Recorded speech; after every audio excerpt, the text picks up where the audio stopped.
সুপ্রিয় দর্শক মন্ডলী, আসসালামু আলাইকুম। কথা বলছি অধ্যাপক ডাক্তার মোহাম্মদ জামাল আবু নাসের। বর্তমানে কাজ করছি এনাম মেডিকেল কলেজ হাসপাতালে, পাশাপাশি নিয়মিত চেম্বার করছি এমজেড হাসপাতাল, উত্তর বাড্ডা, ঢাকা। আমাদের কাছে যত রোগী আছে এর মধ্যে অন্যতম একটা বড় অংশ আসে পায়ুপথের রক্তক্ষরণ নিয়ে। আমরা পরীক্ষা নিরীক্ষা করে যে রোগগুলো পেয়ে থাকি এর মধ্যে অন্যতম হচ্ছে পাইলস বা অর্শ, যার কারণে রোগীর অনেক সময় ব্যথাহীন রক্তক্ষরণ হয়। পাইলস বিভিন্ন ধরনের হতে পারে। প্রাথমিক অবস্থায় যদি পাইলস থাকে সেক্ষেত্রে কিন্তু আমাদের পরামর্শ থাকে তার স্টুলটা নরম রাখার জন্য। স্টুল নরম রাখার জন্য আমরা বিভিন্ন ধরনের খাদ্যাভ্যাস পরিবর্তন করতে বলি। এছাড়াও অনেক ধরনের মেডিসিন বা সিরাপ দিয়ে থাকে, যেগুলো খেলে রোগীর মন অনেক সময় নরম থাকে। তো অনেক সময় অনেক রোগী এই চিকিৎসায় ভালো হয়ে যায়, আবার অনেকে যখন আমাদের কাছে এমন অবস্থায় আসে যে তখন কিন্তু আর মেডিসিনে কাজ হবে না, অপারেশনের দরকার হয়, অথবা আমরা যে পরামর্শ দিয়ে থাকি সেটা ঠিকমতো অনুসরণ না করলেও কিন্তু এই পাইলসটা আস্তে আস্তে খারাপের দিকে চলে যায় যখন অপারেশন জরুরি হয়ে দাঁড়ায়।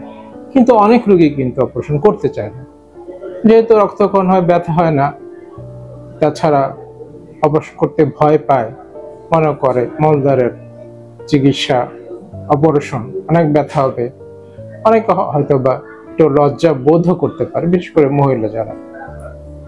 তাহলে এই যে সে সময় মতো অপারেশন করাচ্ছে না, জটিল একটা অবস্থা নিয়ে সময় পার করছে, এই জন্য কিন্তু বিভিন্ন ধরনের জটিলতা দেখা দিতে পারে এই পাইলস থেকে। কি সেগুলো? দীর্ঘদিন যদি রক্তক্ষরণ হয় মলদ্বার দিয়ে, অথবা মাঝে মাঝেই রক্তক্ষরণ হয়, তাহলে কিন্তু ওই রোগীর শরীরে রক্তের পরিমাণ কমে যায়, যেটাকে আমরা বলি এনিমিয়া। যখন এনিমিয়াটা খুব বেশি হয় তখন কিন্তু রোগী খুব দুর্বল অনুভব করে, কাজ করতে অসুবিধা হয়, হাঁটাচলা করতে অসুবিধা হয়। অনেক সময় খুব বেশি এনিমিয়াতে চলে গেলে অনেক সময় হাঁটার সমস্যা হতে পারে।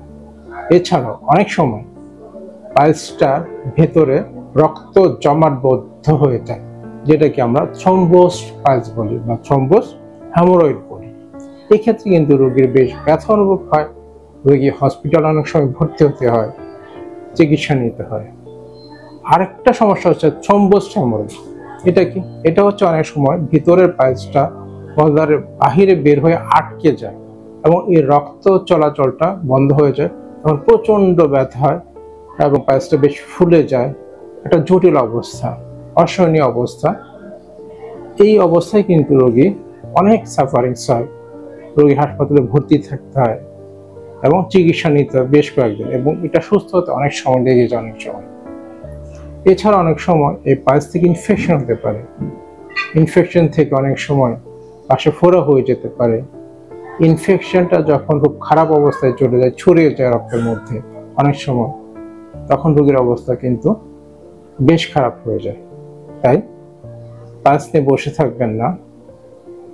ডাক্তারের পরামর্শ অনুযায়ী যদি মেডিকেল চিকিৎসা ভালো হয় সেটা চালিয়ে যাবেন, অথবা অপারেশনের যদি উনি পরামর্শ দেয় অপারেশন করিয়ে নেবেন, অথবা মেডিকেল চিকিৎসা যদি কাজ না হয় তাহলে ডাক্তারের শরণাপন্ন হয়ে ওনার পরামর্শ অনুযায়ী অপারেশন দরকার হলে করে নেবেন। তাহলে কিন্তু এই সমস্যাগুলো থেকে বাঁচতে পারবেন। সবাইকে অনেক ধন্যবাদ।